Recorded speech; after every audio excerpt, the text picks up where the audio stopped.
Boa noite a todos. Muito obrigado pela presença de todos aqui nesse seminário, nessa nova etapa que o Instituto hoje vem conhecendo, né? Um novo caminho para levar o conhecimento aos nossos alunos. Agradeço ao professor Manuel Monteiro Guedes Valente por estar lá de Portugal, se disponibilizando com 4 horas de fuso horário para poder estar conosco e passar a sua experiência. Ao desembargador Froy Sobrinho, um grande amigo do TRT do Maranhão, do TJ do Maranhão, e ao meu amigo Nelson Messias de Moraes, presidente do Tribunal de Minas. Muito obrigado a todos vocês por estarem presentes aqui. Nós vamos falar hoje sobre o tema da interferência que a Covid-19 vem tendo nas relações carcerárias, né? Tanto em Portugal, pela voz do professor Manuel Valente, e no Brasil, sobre esses dois desembargadores conhecedores da área e que têm a noção do que realmente vem acontecendo no nosso sistema carcerário. Queria agradecer mais uma vez a todos e dar a palavra ao professor Valente para poder se manifestar. Muito boa noite a todos. Em primeiro lugar, queria cumprimentar o Dr. Simão Dolazela Asnar pelo convite que me fez para falar sobre este tema, sobre o sistema penitenciário em tempos de Covid-19, neste caso em Portugal, e o que em 3 patamares se tem desenvolvido, e dar os parabéns por esta iniciativa, porque é importante falar de todos, dos cidadãos livres, mas também daqueles que estão presos porque são cidadãos, não deixam de ser cidadãos, e são pessoas que têm o nosso respeito e devem ser tratados com toda a dignidade. Cumprimentar também o Dr. José de Ribamar Frois Sobrinho e o Dr. Nelson Messias de Moraes, companheiros desta jornada, dizer que é um prazer estar convosco neste momento para falar deste tema que tem muitos pontos que podem ser discutidos. E cumprimentar o auditório que nos vai ouvir depois quanto a esta temática. Também gostaria de dizer que a minha análise é uma análise que assenta numa ideia central que tenho estudado dentro daquilo que é designado o sistema penal integral, no quadro chamado direito penal material, do direito penal processual e do direito penal penitenciário. No caso concreto, mais do direito penal penitenciário. Além do mais, também se baseia em termos de base de estudo na legislação portuguesa que saiu referente à questão penitenciária, também às medidas que foram tomadas pela Direção-Geral da Reinserção e Serviços Prisionais e em conjunto com a Direção-Geral de Saúde que foram levadas a cabo e também algumas questões por parte do Poder Judiciário e as decisões que foram tomando. Baseia-se fortemente, né, aquilo que chama as fontes documentais. Como todos sabemos, vivemos num tempo diferente, é um tempo complexo, de confinamento, e que pede também um regime diferenciado. Portugal, como sabem, está a finalizar o 3º estado de emergência, foi 2 vezes renovado. Houve informação hoje de que não será renovado, vamos passar para um estado de calamidade no âmbito da proteção civil, mas que se mantém dentro do quadro da prevenção e, neste caso, de combate à pandemia Covid-19.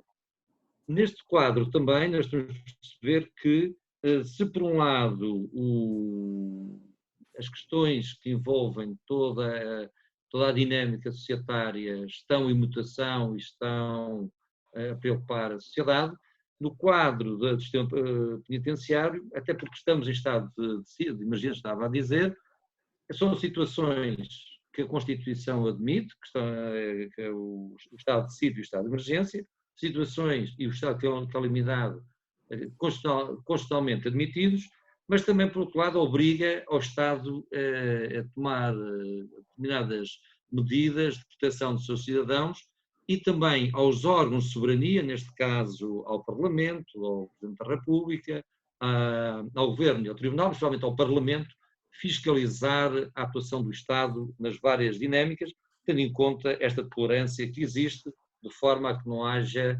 arbitrariedades e não haja situações mais complexas. Porque assim, nós podemos falar de um Estado constitucional democrático, ou como defende o professor Paulo Otero, num Estado de direitos humanos.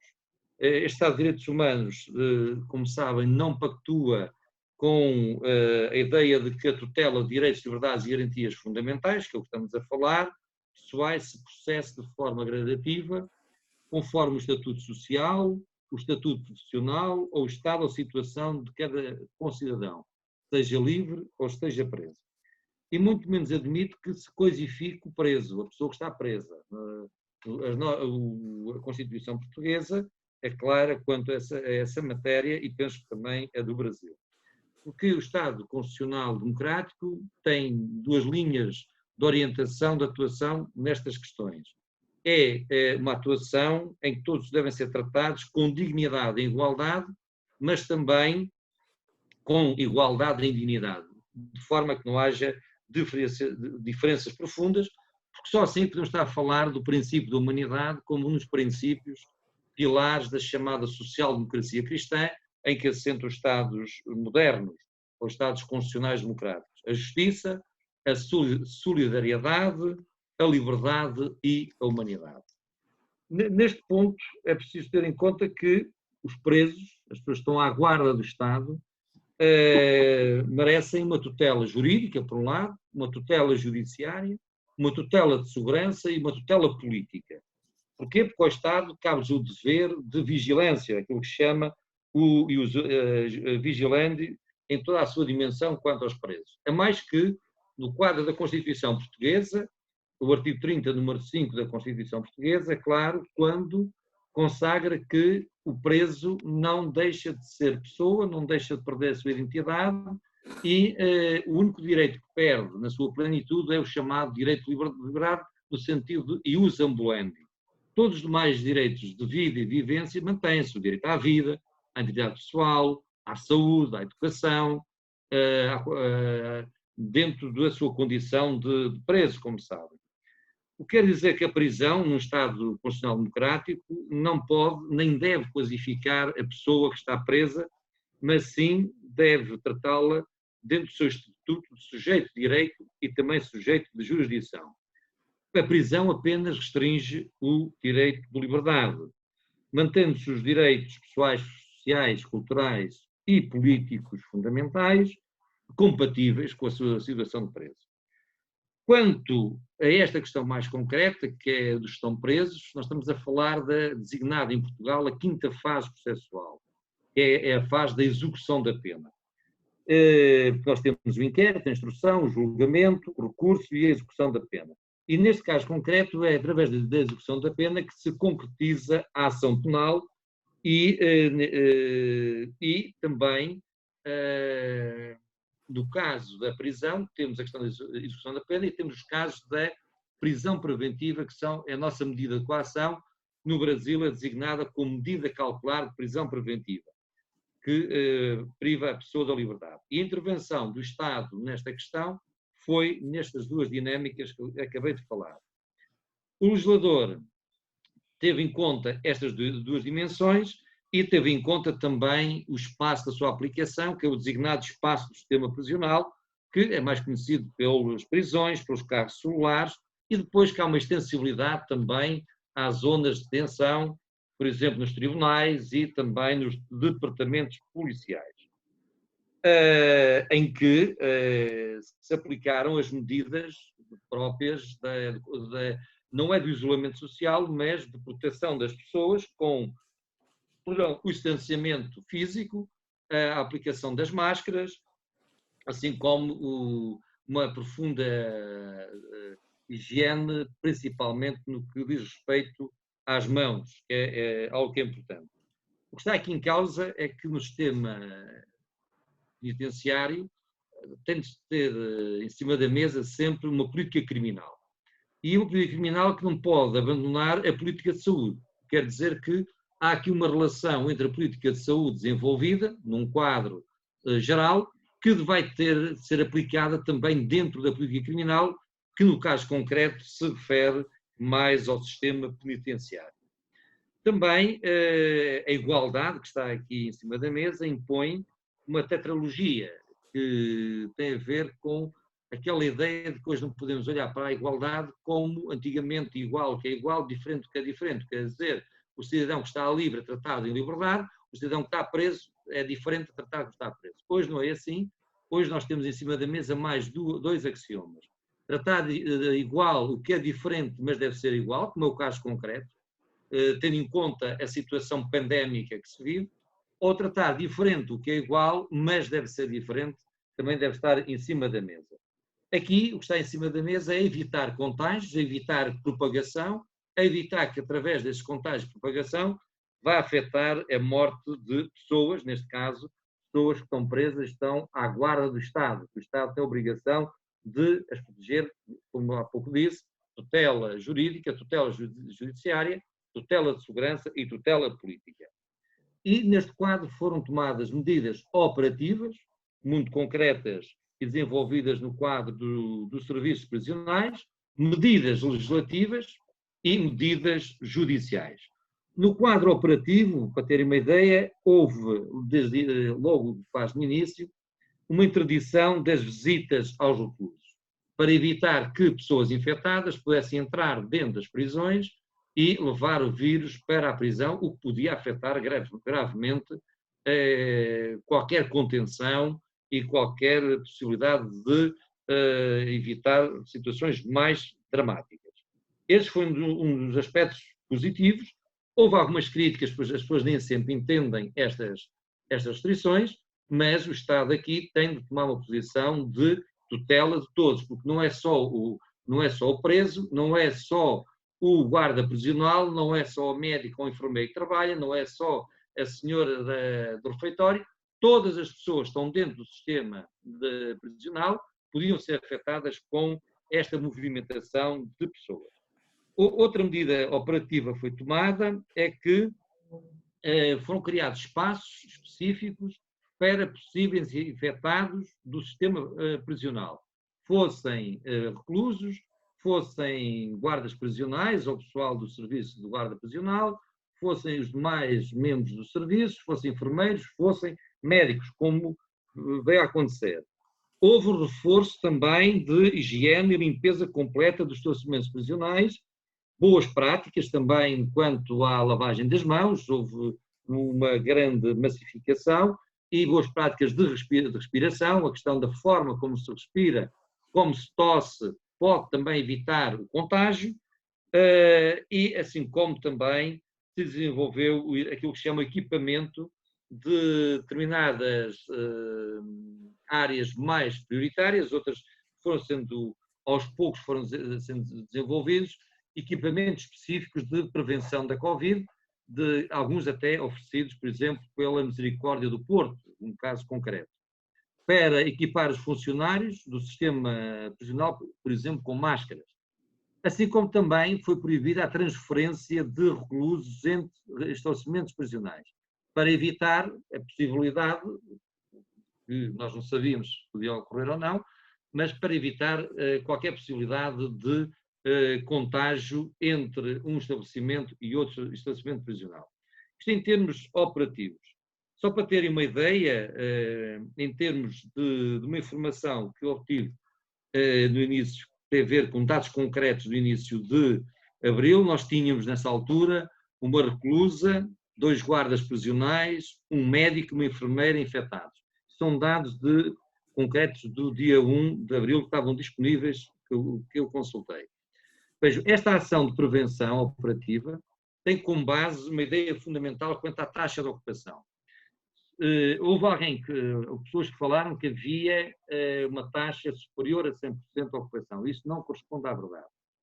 Nós, em dezembro de 2015, tínhamos 14.074 presos para uma lotação de 12.591. O que quer dizer, nós tínhamos mais 11,8% do que devia ter o sistema prisional. Tínhamos uma taxa de ocupação de 111%. Em dezembro de 2019, não é isso, é muito inferior. Nós tínhamos 12.634 presos para uma lotação de 12.934. Quer dizer que a taxa de ocupação era inferior a 100%, estava nos 97,6%. Por isso, estas medidas que foram tomadas em termos operativos e depois no plano legislativo que permitiu operacionalizar outras medidas também de diminuição da taxa de ocupação. Quais foram essas medidas que foram colocadas em cima da mesa? Foram medidas que têm a ver com o chamado direito de graça, o perdão parcial de penas, o indulto excepcional, tem a ver com o direito de graça, que é uma contraface do poder de punir, que é uma válvula de segurança, neste caso o sistema penal, e é uma dinâmica de política criminal. É um ato de tolerância também por parte do Estado em determinados momentos supervenientes e de crises como atualmente, que legitima o próprio poder de punir, e o que está aqui em causa, neste momento, é a questão pandémica do Covid-21, que é uma questão excepcional e é comunitária e também individual. No quadro do perdão e do regime do indulto, que iremos falar, também houve mais duas medidas legislativas que depois foram aplicadas, que é o chamado regime extraordinário de licença de saída administrativa, neste caso ampliando o tempo, que aí iremos falar, e a antecipação extraordinária da colocação em adaptação à liberdade condicional, que nós já temos previsto no Código Penal, mas aqui não há uma incongruência em termos de tempo. E também, este no plano dos que estão presos a cumprir pena de prisão, a execução da pena. No quadro da prisão preventiva, criou-se um regime de especial revisão ou reexame dos pressupostos da prisão preventiva, que a regra é de 3 em 3 meses, neste caso foi alterado. E, assim como também se estipularam medidas de quarentena daqueles que regressam à prisão, no caso de uma precária, por exemplo, ou que entram no estabelecimento prisional para cumprimento de pena ou para, neste caso, execução da medida de coação, prisão preventiva. Quanto ao perdão e ao indulto excepcional, aqui o perdão é parcial,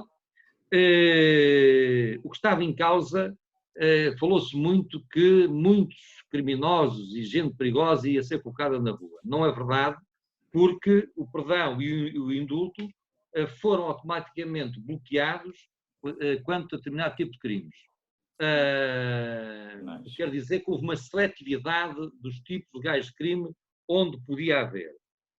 Proibiu-se, ou ficou proibido, o perdão e o indulto para os crimes de homicídio, para os crimes de violência doméstica e maus tratos, crimes contra a liberdade pessoal, crimes contra a liberdade e autodeterminação sexual, crimes de roubo, muito específicos, crimes contra a identidade cultural e integridade pessoal, crimes de incêndio, de explosões, de energia nuclear, incêndio florestal, crimes de associação criminosa, branqueamento, crimes que envolvem a corrupção ativa e passiva, tráfico de droga, crimes que tenham sido praticados por elementos das forças de segurança, forças armadas, forças guardas prisionais ou serviços prisionais, todos aqueles que estão a cumprir pena de prisão e que desempenhavam estas funções, crimes que foram praticados no âmbito da função de cargo político, de cargo público, de magistrado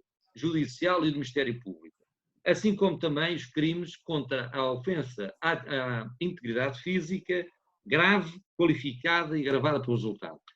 Quer dizer que os crimes mais graves e os crimes que foram praticados por pessoas que desempenharam determinadas funções de uso império não foram abrangidos pelo perdão nem pelo indulto. Por isso, essa informação que circulava de que estas pessoas seriam colocadas em liberdade não corresponde à verdade, de acordo com o que foi decidido pela Assembleia da República. Quanto ao perdão, o que está aqui em causa é o preso. Que o senhor encerre o seu pensamento para ficarmos dentro daquele prazo de... Está bem, está bem.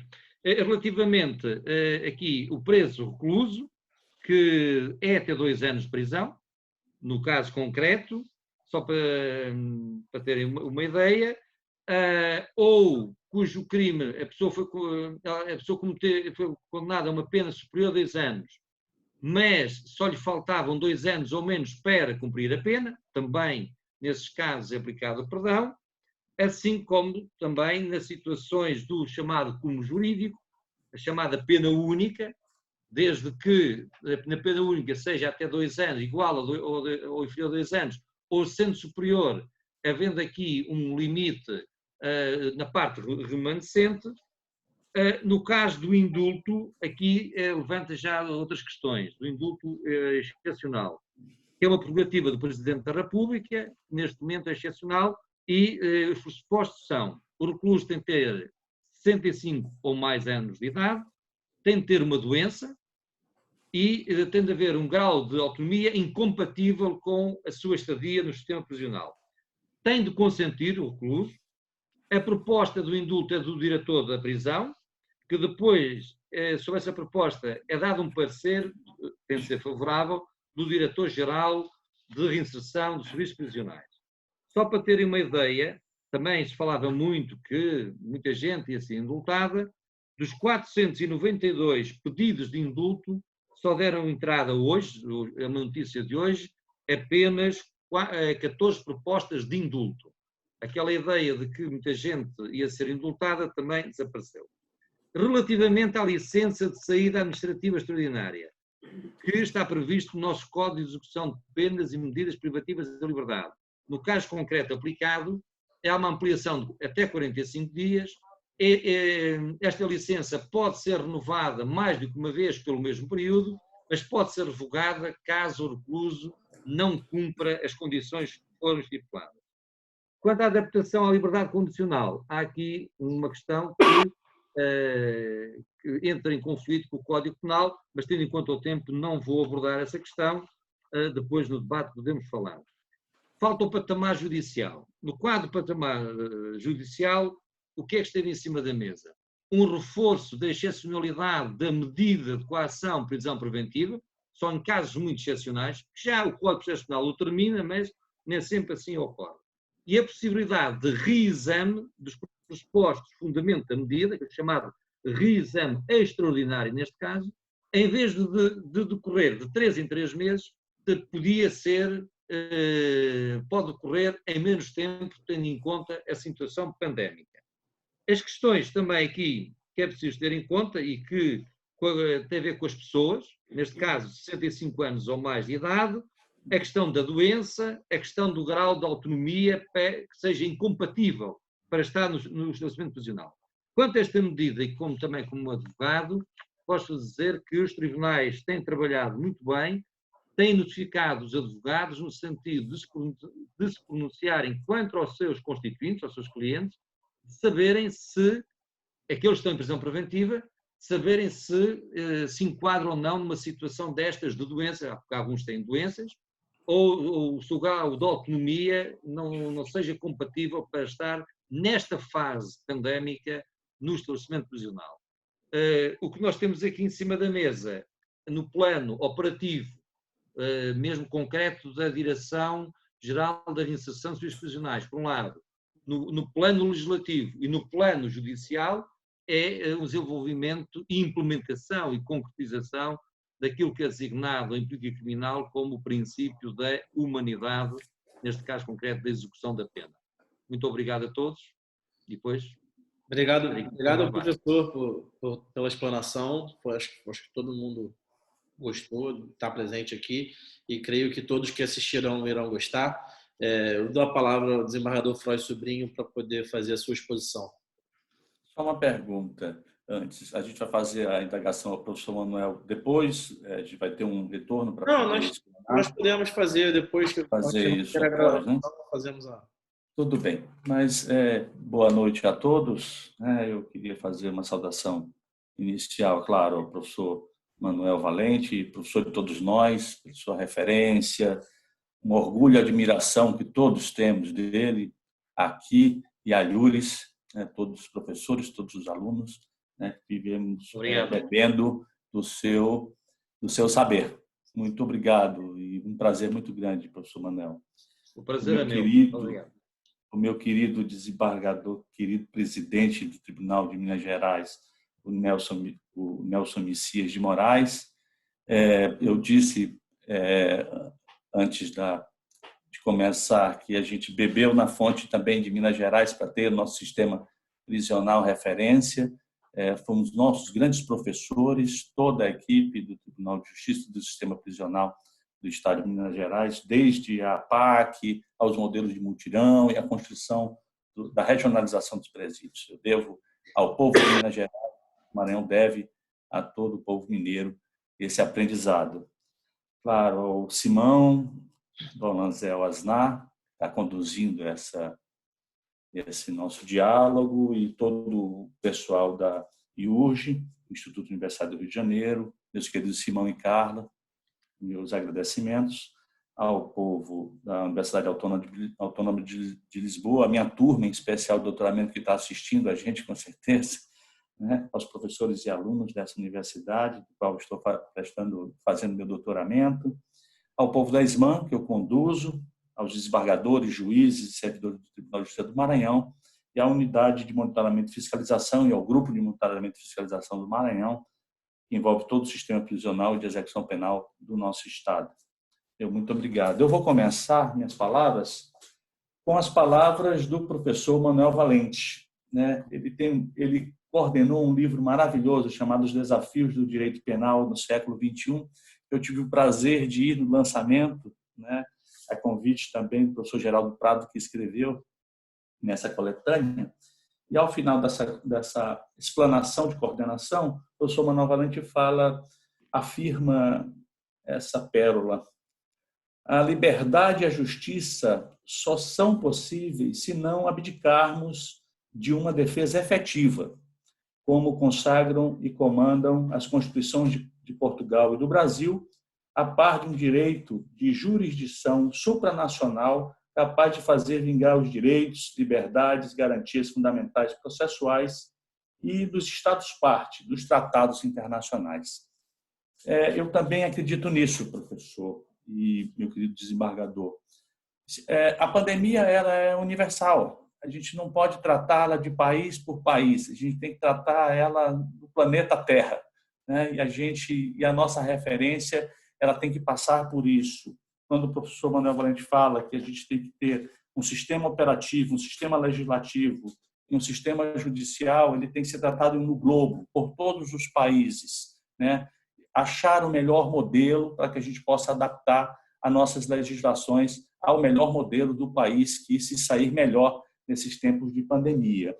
Aqui no Brasil, eu coletei que o Brasil tem, nessa parte documental, legislativa, os principais documentos expedidos que nós temos é a recomendação número 62 do CNJ, que recomendou aos tribunais e magistrados a adoção de medidas preventivas à propagação da infecção do novo coronavírus no âmbito do sistema de justiça penal e socioeducativo, isso em acordo, né, com a Corte Interamericana de Direitos Humanos. Ela baixou uma resolução, número 1, de 2020, né, ela dá uma dimensão e status às diretrizes da recomendação do CNJ, colocando o Estado brasileiro e as autoridades do país na condição de obrigados a realizar essas medidas de contenção, de proteção na contenção dos presos, com a necessidade de procederem ao desencarceramento preventivo.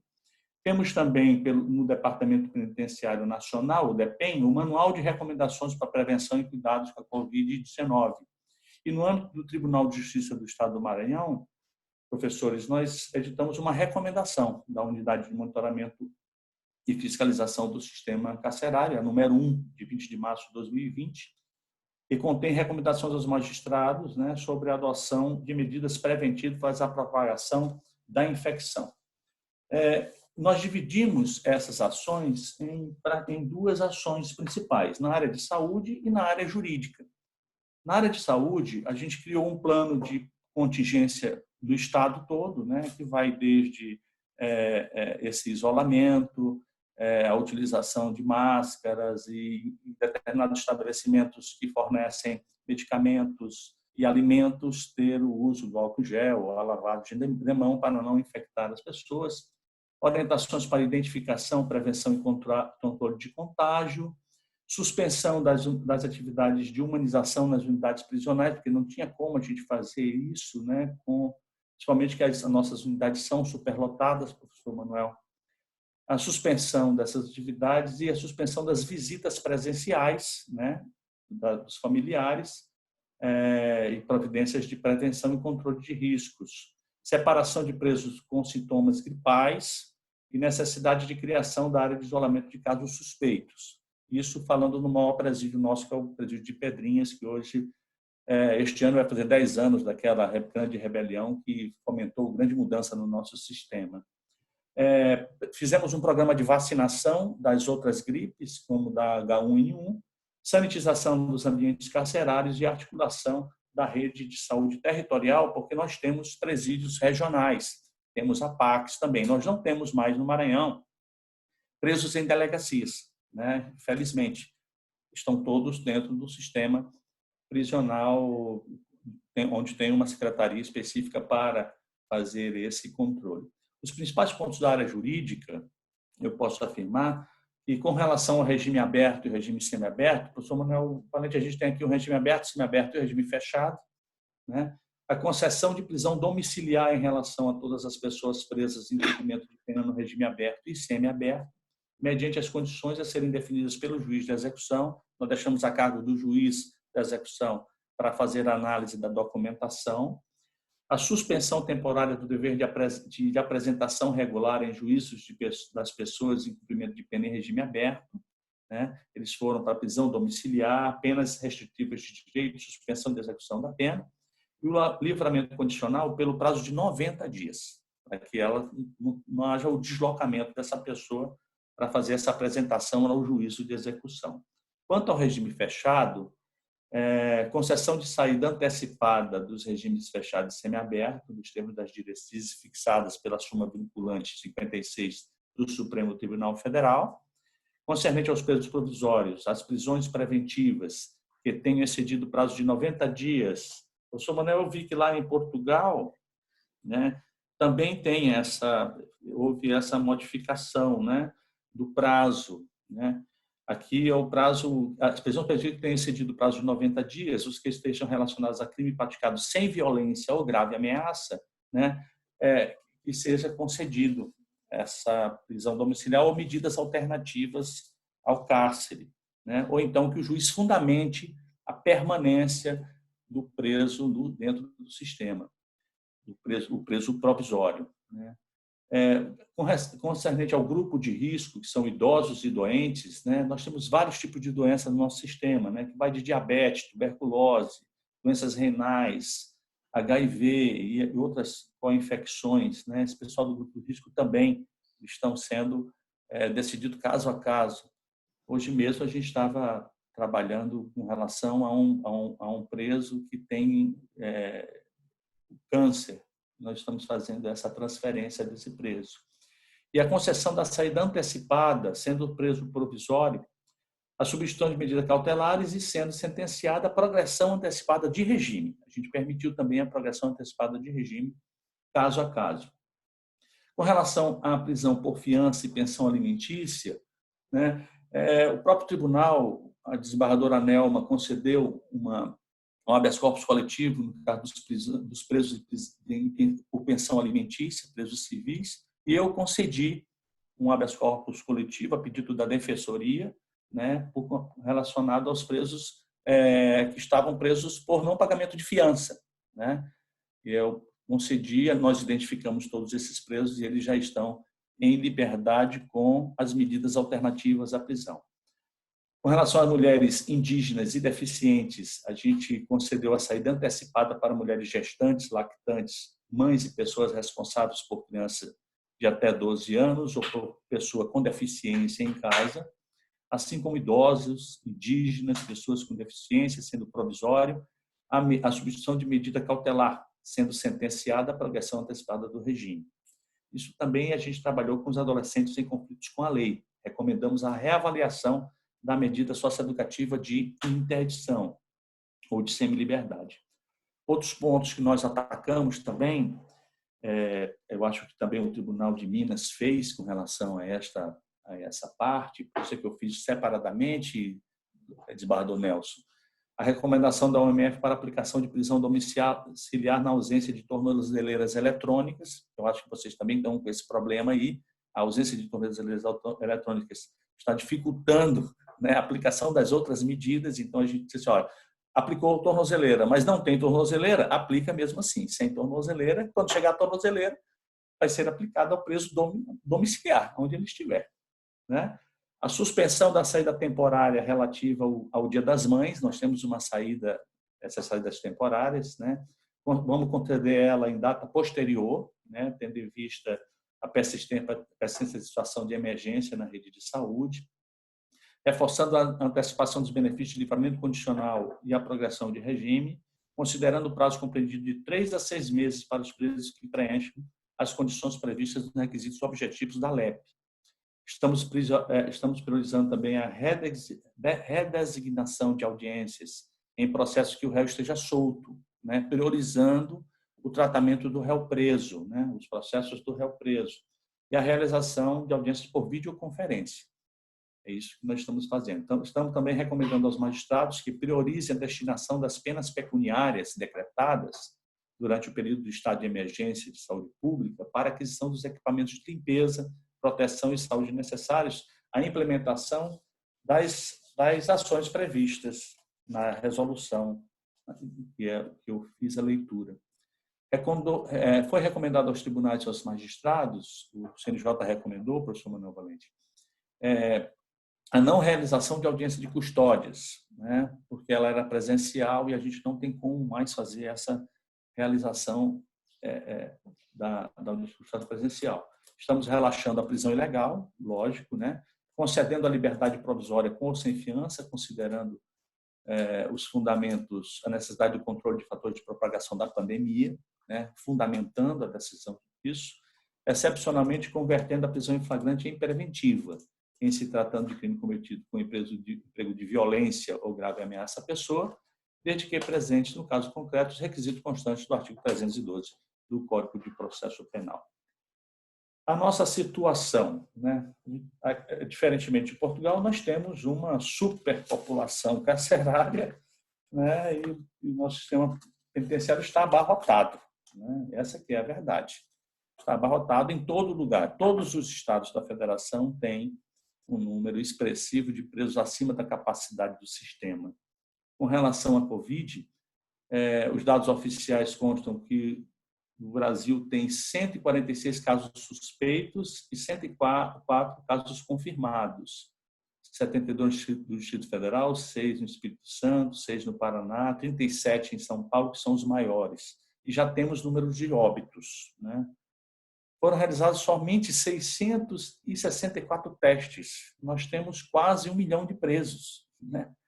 E aí só 664 testes foram feitos no total. Então, a gente está tendo um cuidado aqui no Maranhão com relação à subnotificação, né? Muitos presos que com outras viroses ou com a virose não estão agregando esse número.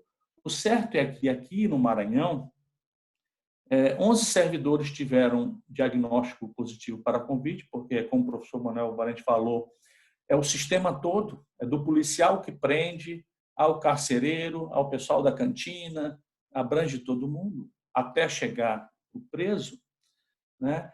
E cerca de 303 servidores estão afastados já com o sistema gripais. Aqui no Maranhão, nós tivemos uma única morte, foi no dia de hoje, né? Essa morte, ele foi ainda atendido no sistema do SUS, no UPA, aqui do Maranhão, mas ele faleceu, e tem mais um que está isolado com suspeita. Mas esses números vão aumentar com toda certeza quando chegarem os testes que foram feitos no outro grupo, outro grupo que foi testado. Os grupos de monitoramento estão fazendo esse trabalho, acho que o Dr. Nelson vai falar sobre isso, o Dr. Nelson, que é referência, como eu disse, nossa no Brasil é o estado de Minas Gerais. Nós temos também o apoio do Programa Justiça Presente, do CNJ, e programas das Nações Unidas para o Desenvolvimento. Estamos trabalhando principalmente com relação à coleta de dados, que é muito importante para a ciência, para que esteja isso aí catalogado. Diagnosticar os planos de ações em cada território, para que todo mundo tenha uma ação conjunta. Foi isso que pretendeu o CNJ, baixando a primeira resolução. Mas o Brasil é uma Europa toda. Cada estado tem uma realidade diferente. A única coisa que nos une mesmo é a quantidade da pandemia e assim, a superlotação carcerária, que é realmente o que está nos preocupando. E criamos também comitês específicos para ações conjuntas, os grupos de monitoramento, envolvendo Defensoria, OAB, Ministério Público, a área da saúde, a área da educação, todos os envolvidos. o sistema prisional do Maranhão Meu querido fez desembargador, uma recomendação, e também do sistema socioeducativo. Eu vou finalizar. Desculpa te interromper, mas a gente precisa que você finalize o pensamento. Exato, eu vou realmente finalizar agora, dando duas informações. A primeira é que fizemos também uma contratação de equipe volante, com médicos, enfermeiros e técnicos, para fazer a visita às unidades do interior.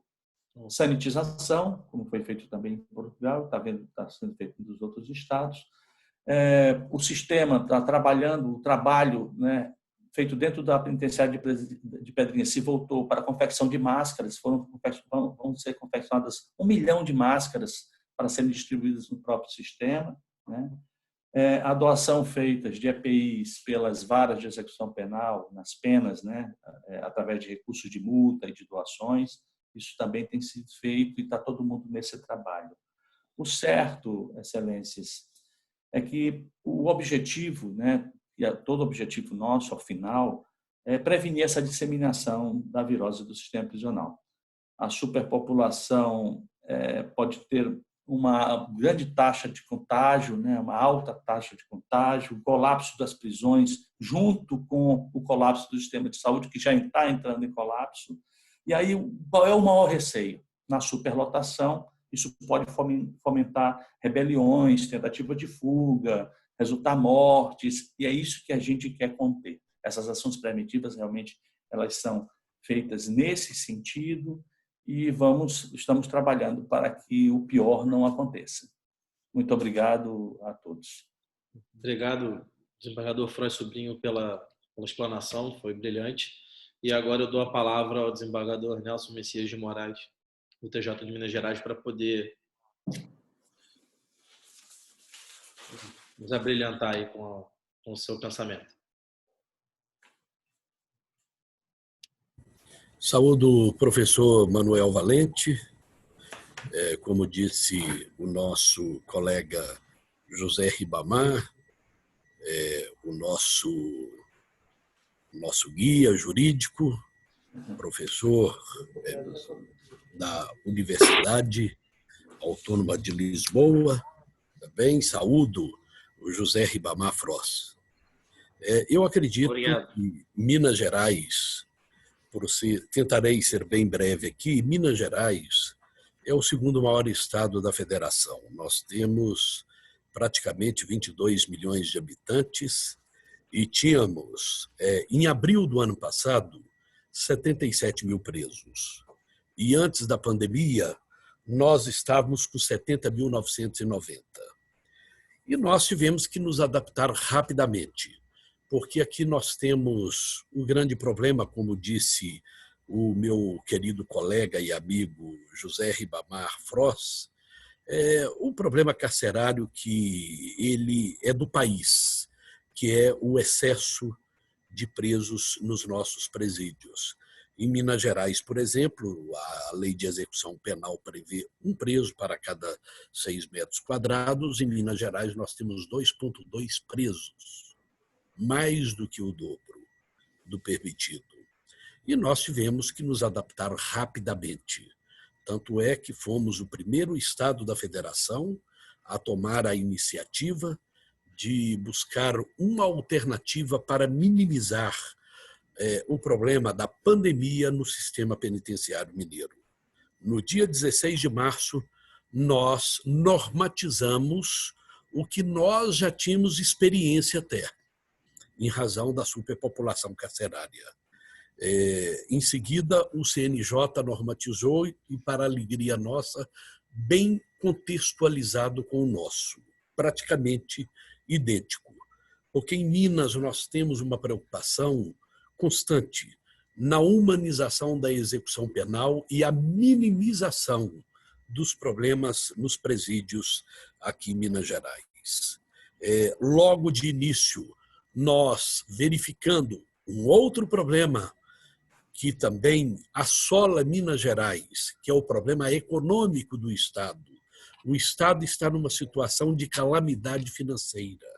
Não tem recursos sequer para pagar salários de professores, policiais, no dia certo. e nós tivemos que utilizar das penas pecuniárias para dar uma estrutura mínima inicial ao sistema penitenciário mineiro.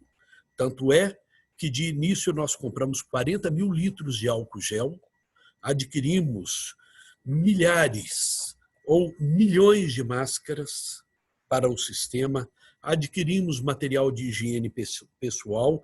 Para que os senhores tenham ideias, só de prestobarbas, nós compramos quase 300 mil prestobarbas para que não faltasse o material de higiene pessoal, e fomos avançando tanto no sistema convencional quanto no sistema paquiano, que Minas Gerais adotou de São José dos Campos e foi o estado que mostrou para o mundo, para o Brasil e para o mundo, que é possível um sistema alternativo de execução penal humanizado e que pudesse dar certo. Para que o Manuel tenha uma noção, o Ribamar já conhece o Frois, porque ele já tem o sistema paquiano no Maranhão também. Hoje nós temos 47 estabelecimentos nesse modelo em Minas Gerais, com 4.200 vagas. E nós tínhamos, no início da pandemia, 3.800 vagas ocupadas. Nós tiramos também do sistema apaquiano 1.200 recuperandos, que lá nós chamamos de recuperandos. E do sistema convencional, só em razão da pandemia, nós tiramos 8.233 presos, para que os senhores tenham uma noção. E presos do sistema comum, nós conseguimos tirar 11.537, ou melhor, que não estivessem dentro desse contexto da pandemia, que fosse liberdade provisória mesmo, habeas corpus.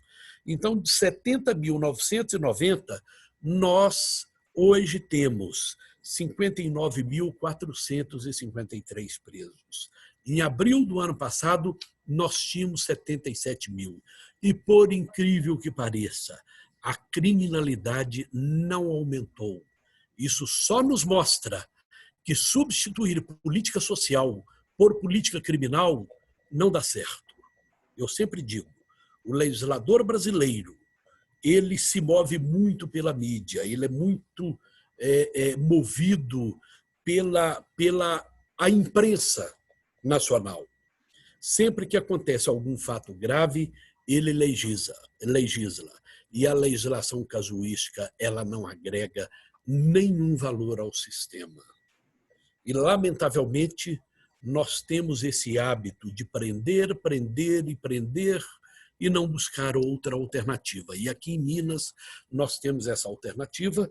E agora, para dar um dado para os nossos colegas, antes de entrar mais detidamente nas providências que tomamos, dos 1.200 recuperandos que nós soltamos, para que os senhores tenham noção do sucesso do sistema, que custa 1/3 para o Estado. Aqui, o índice de reincidência é 80%, e no sistema paquiano, o máximo que se atinge é 15% no início do estabelecimento de recuperação, isso no início, porque quando ele se consolida, não chega a 15%, fica em torno de 8% até 12% no máximo.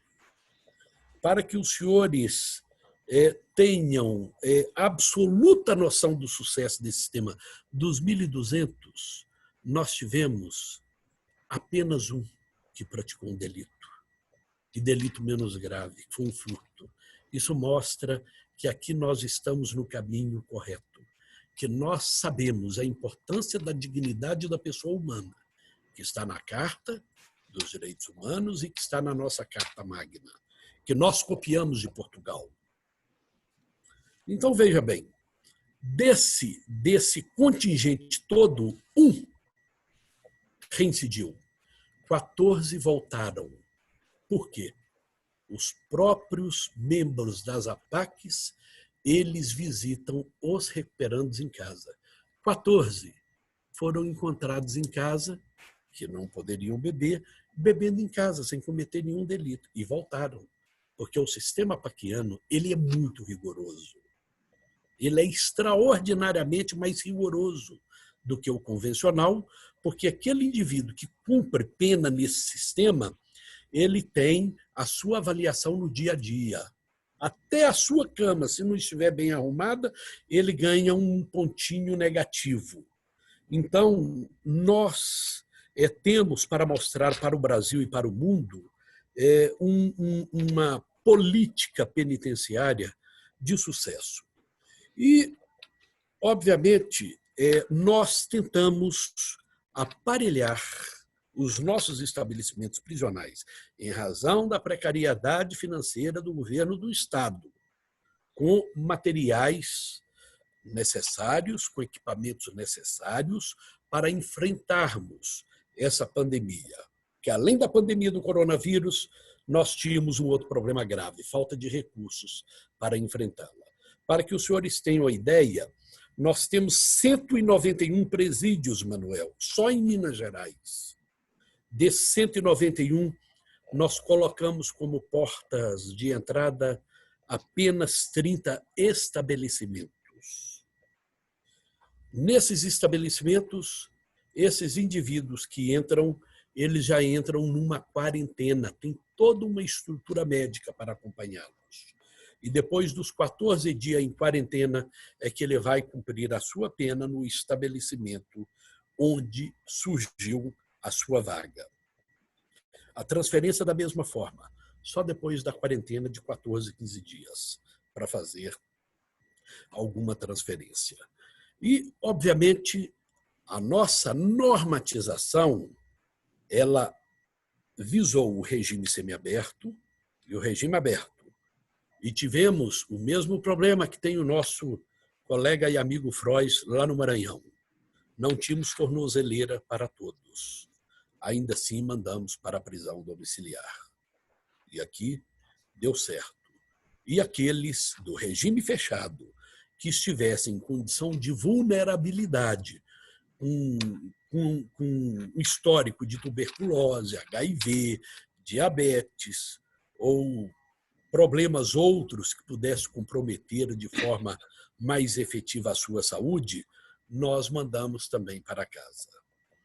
E desses que nós mandamos para casa, dos 8.233, acreditem, tá? Em todos os regimes, nós tivemos apenas 154 que cometeram algum delito, e geralmente delitos mais brandos.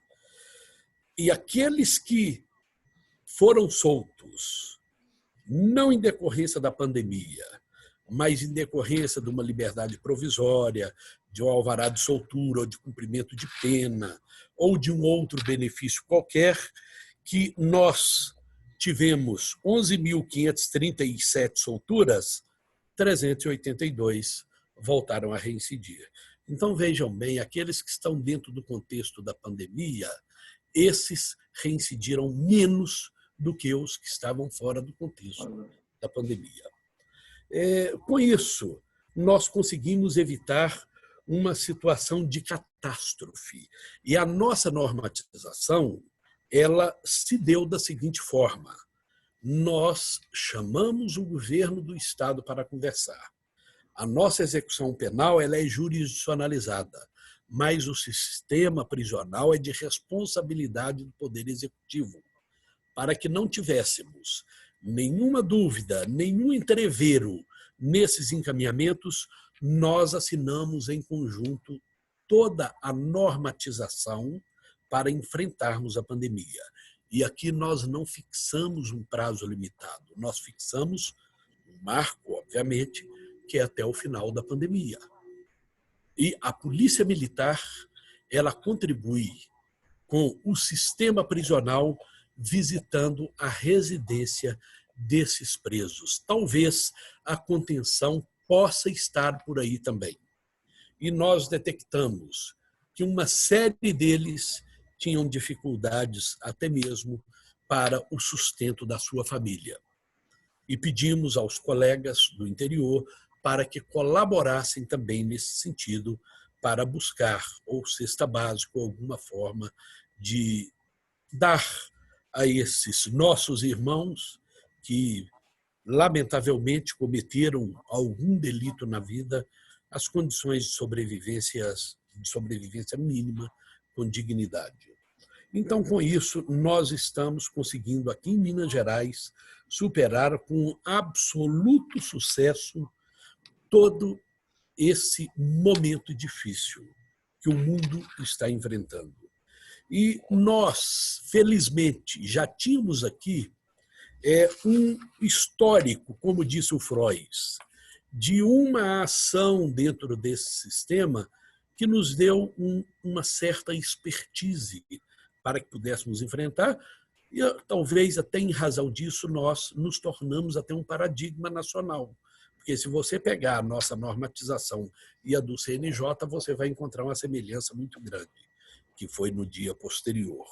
Nós já havíamos realizado aqui mutirões carcerários com diagnóstico do sistema, sugestões e recomendações durante a nossa gestão.